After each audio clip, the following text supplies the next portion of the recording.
listening to the Betmaker Show. This is the college football preview for Thursday, November 7th, 2019. And now, live from Las Vegas, the host of the Betmaker Show, Brian Blessing. He's a fountain of information. Bruce Marshall from the Gold Sheet. Brian Blessing. We're in Las Vegas. We're here. We're ready to get you ready for what is a monster weekend in college football. Hello, Bruce. As we get the fun started, let's just talk about it. The Big Ten getting some love when the college football playoff rankings rolled out. AP had LSU and Bama 1 and 2. Not so fast. Top 4 in the poll that matters.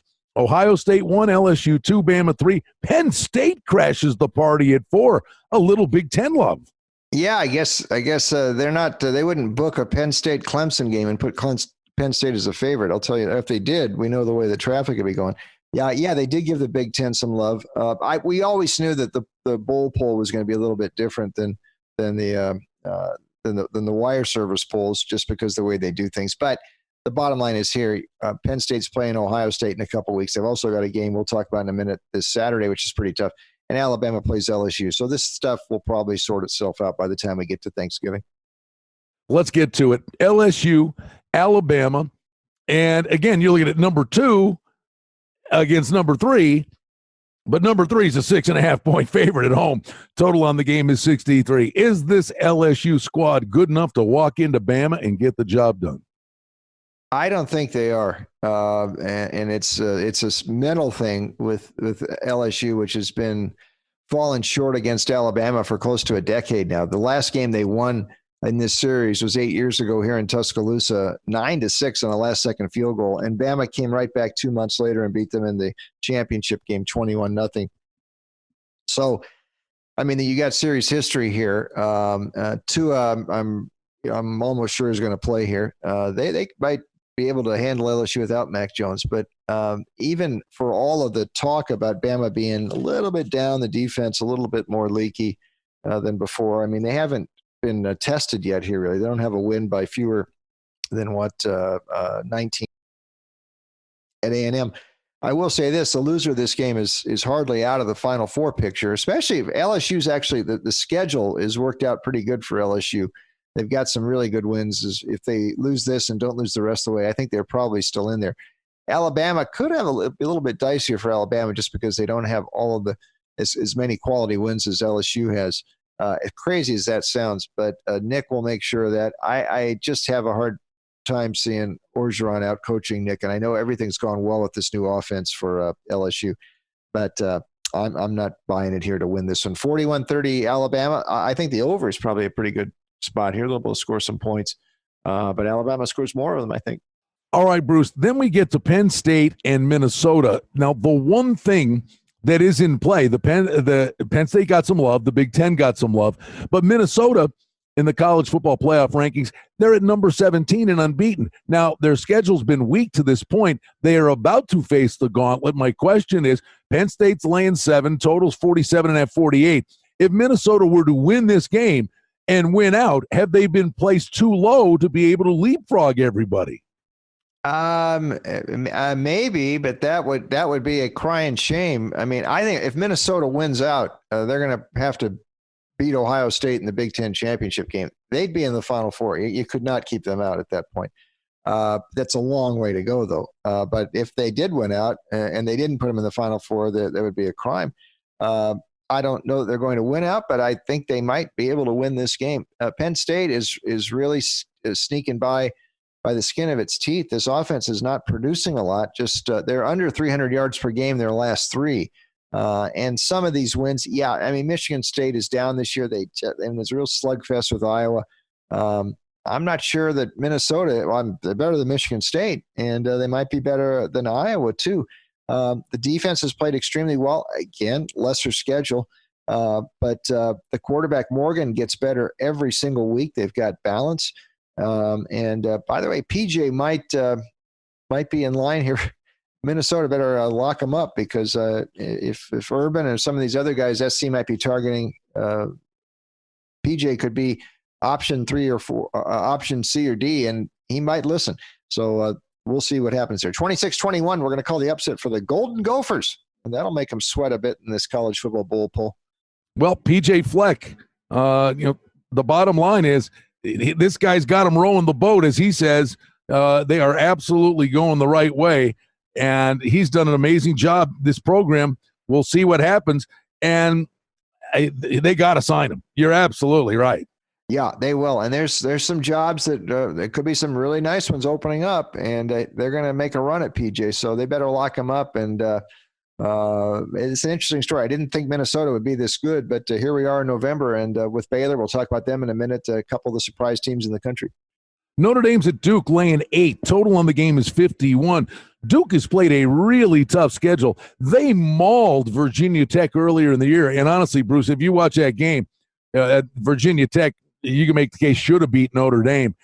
It's just 1 week to the next. The Ian Book kid, some of the decisions he makes in the red zone are just not good. They got away with it at home. I don't know if they get away with it on the road here. Yeah, I mean, this is a hefty number, and David Cutcliffe's been a very good dog, about a 70% play the last 7 years as a dog. Quentin Harris, the quarterback, is capable. You mentioned that Virginia Tech game earlier in the year. There were a couple of spots this year where Duke went flat, but I don't think this is going to be one of them. Notre Dame also has some offensive line injuries. Air out of the balloon, and we talk about that once in a while. Notre Dame's air left its balloon 2 weeks ago when it got hammered at Michigan, and they were fortunate to escape Virginia Tech last week. It'll be close again here. 24-23 Irish, our score forecast, but we're taking the Dukies plus the points on Saturday at Wallace Wade. All right, boy, this is an interesting game. Baylor, TCU. Baylor unbeaten, 2.5 on the road. The total is 48. They're kids, Bruce. TCU gets the win over Texas, and you're like, watch out. Watch out. Letdown spot. Oh, have they righted the ship? Do they go on the run, or is it a letdown spot? Stub their toe. Here's another one, though. Baylor next week, Oklahoma. Better focus on these guys. Yeah, and but they've been taking it one game at a time pretty well there, and this is the Big 12's version of Minnesota. And it was a very weak non-conference schedule Baylor had too. So, and I took them to task on that. I mean, Rice was probably the toughest game they played, but they're beating these teams in the Big 12, and Charlie Brewer, the quarterback, is really good. He's 9th nationally in pass efficiency. He had a poor game last year in some bad weather against TCU in Waco. But the defense has cut about 14 points per game off of last year's scoring. Again, schedule has something to do with that. TCU has lost another quarterback, though Delton was the backup. He's left the program. And they'd lost another quarterback earlier. So Duggan, who had taken over anyway, the freshman, he's still the starter, but they'd be in trouble if something happened to him. But whatever, we took Baylor 31-24. Keep this party rolling. We'll get a Big 12 showdown next week against Oklahoma. That'll be kind of fun. All right, now in the Mountain West, Wyoming is at Boise State. Boise State 13.5. Total on the game is 48.5. The weather, it becomes an issue this time of year up in that neck of the woods. The bottom line is this Boise State team can produce points. They're the class of the Mountain West.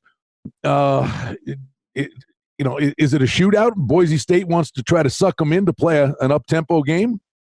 They'd probably like to. We'll see about weather.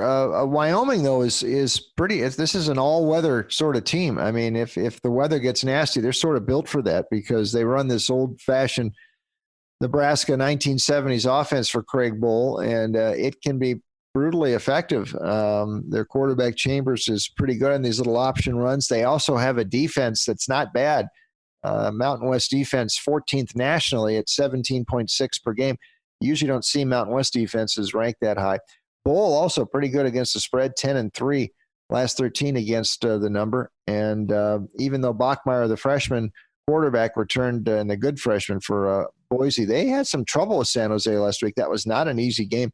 And I don't think this one will be either. We're going to take Wyoming plus the points and Mountain West Mountain showdown here. But we think the points are worth a look. 26-21 Boise probably survives, but maybe not by much. Iowa State is at Oklahoma, Bruce, 14.5. We're seeing the number here on the Sooners. Total in the game is 66.5. Oklahoma, the punch to the gut, rolling right along. You lose the game to Kansas State.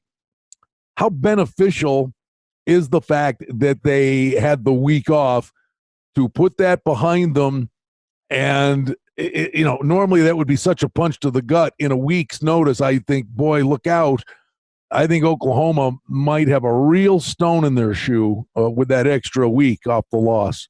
Yeah, probably so. And I'm sure Lincoln Riley didn't mind it either to get this team refocused. Although Alex Grinch better figure out something with his defense, because they just really got smash mouth there by Kansas State. And it would seem that Iowa State might be able to do the same thing. They run with power. They've got a very good dual threat quarterback in Purdy. And they've been giving Oklahoma trouble. Matt Campbell is 3-0 against the spread the last 3 years against the Sooners. And he beat him here 2 years ago when he put his quarterback in, made his first start and won. And Campbell, by the way, back to his late years at Toledo. He's 21-8, his last 29 as a dog. So his teams have usually risen to the occasion. This team is pretty physical, and I think within 2 touchdowns, that number is too high. 38-30 Oklahoma. They'll be glad to get out of here with just a win. Iowa State is no team to mess with here. I mean, they're awfully tough, and they are just a few points away from being unbeaten themselves. So this is going to be a close game, I think, in Norman.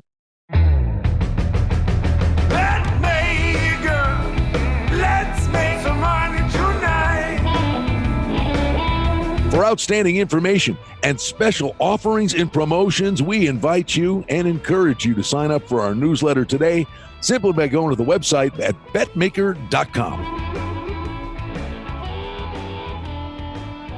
Iowa, Wisconsin. Wisconsin's laying 9.5. Total on the game, look at this, 38. I don't know which way I'd go with the game, Bruce, but if they'd put a prop up on the duration of the game, I would make the prediction this will be the fastest played college game of the year. The clock will never stop running. Yeah, you're right. A lot of running plays here, and they'll just try to hammer away at each other and see what happens. Iowa's offense has come up short in the big games for the Hawkeyes this year. This is a team I thought might make a stealth run through the Big Ten West. It's turning out to be Minnesota, which, by the way, plays Iowa next week. But this is still a pretty functional team. The defenses are very rugged both ways. Wisconsin, of course, will try to run it with Taylor. But this is a 6th-ranked Iowa defense. They're 3rd nationally in scoring, only 10 points per game, allowed just 3.1 yards per carry. There you go. There's all the info you need for a rock'em sock'em game here. 19-17, Wisconsin. We think they win it. There might be some value in this number with Iowa. Keeps it close, has a chance to win. They've lost 3 in a row here in this series, and they thought they should have won that game in Iowa City. Misleading score last year. We like the points and maybe an under, too. How about Kansas State, Texas, Bruce? Texas laying 7. Total in the game is 58. From a current form perspective, Texas lost 2 of their last 3, and Kansas State has a bounce in their step. Yes, and Tom Herman might want to ask Shaka Smart for some help on his defense because they're just not doing it. And we're hearing there's some divisions now in that locker room, offense versus defense, and it makes sense. I mean, how many times this year the LSU game and then the Oklahoma game and the TCU game, when and even the Kansas game, they ended up winning that one. But when Tom Herman needed his defense to make a stop in the 4th quarter, they haven't been able to do it. And it's just been a rerun for these guys, and it's to the point where it's an acute problem for them, and it's making Ellinger have to, score almost every time he's got the ball. Kansas State has really picked up the pace. Kleiman's turning out to be a great fit. They found the sweet spot for this offense. They had a little bump there in early October.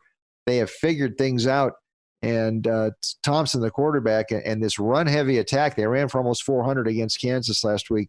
They're for real. And I think Texas is in some trouble. And Tom Herman is chalk, not as good a record as Tom Herman as a dog either. 34-27, K-State called the slight upset. Gold Sheet Key release on Saturday. Here's a weird one, Bruce. South Carolina is a 5.5, 6-point favorite hosting Appalachian State. Total on the game is 51. Yeah, App State, nationally ranked, and they lose. I mean, that is a punch to the gut. And now you go out of conference. How they react remains to be seen. The one thing they think that's fortunate for them is South Carolina's offense just doesn't scare anybody. But how App State responds to the defeat is what we'll be watching for here. Yeah, here's another air out of the balloon thing, and you're right. I mean, App State was in position where it had a shot to get in the New Year's Six and let that thing go up in smoke last week. Against Georgia Southern, which runs the option, and just kind of got them in one of those spots where they had trouble slowing the option. That ain't what South Carolina does. I think just because they're playing in an SEC venue and App State was at sort of an altitude I wasn't used to, they usually show up for games like this. They've got a pretty good record against Power 5 teams in recent years. They went to North Carolina and won.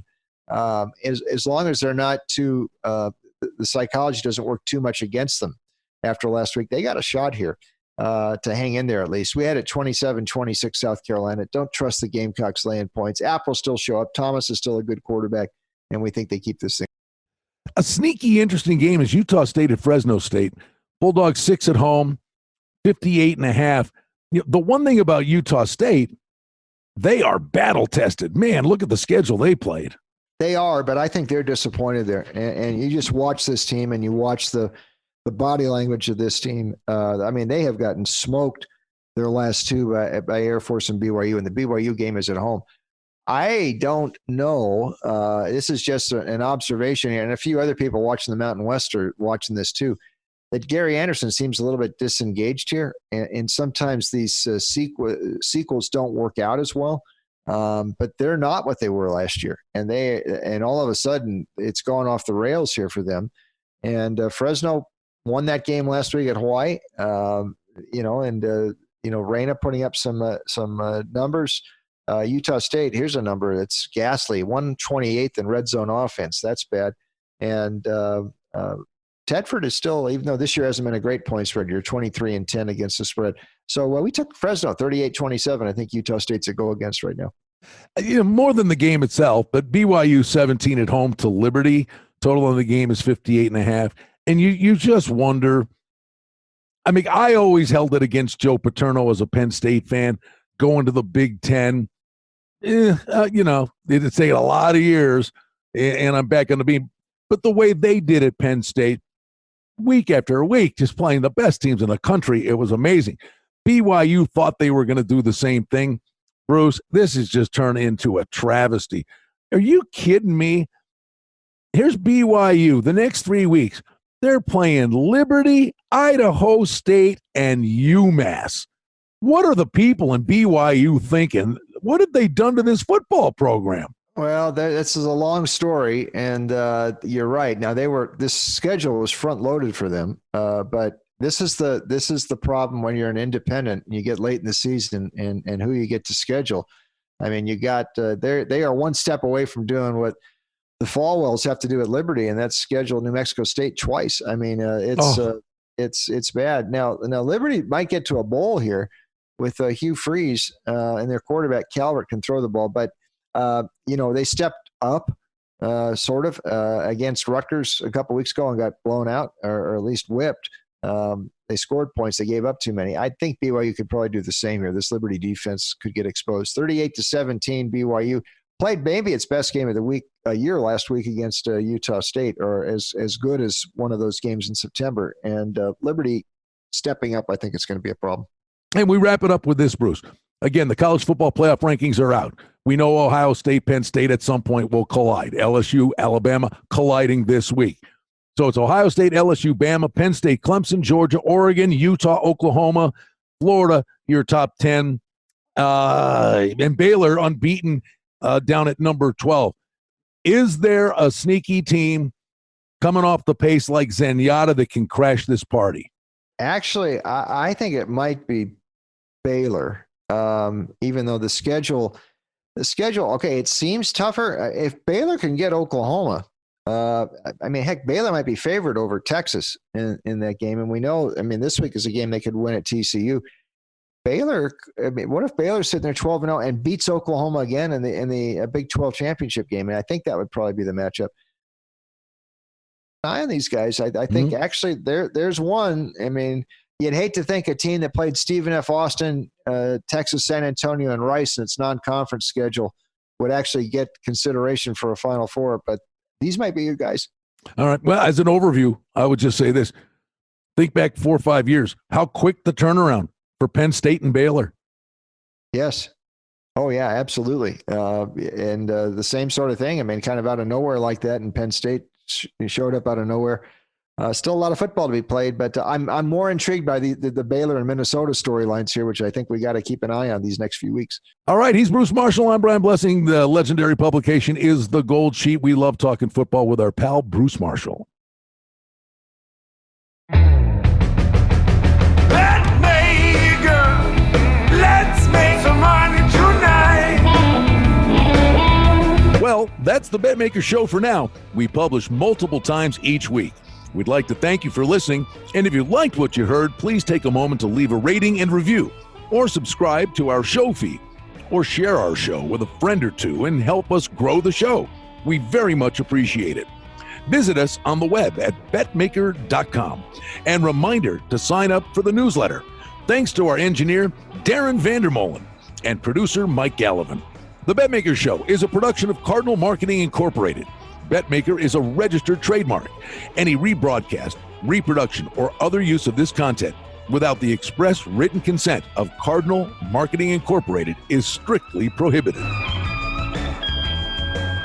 The handicapping and sports odds information contained on this podcast is for entertainment purposes only.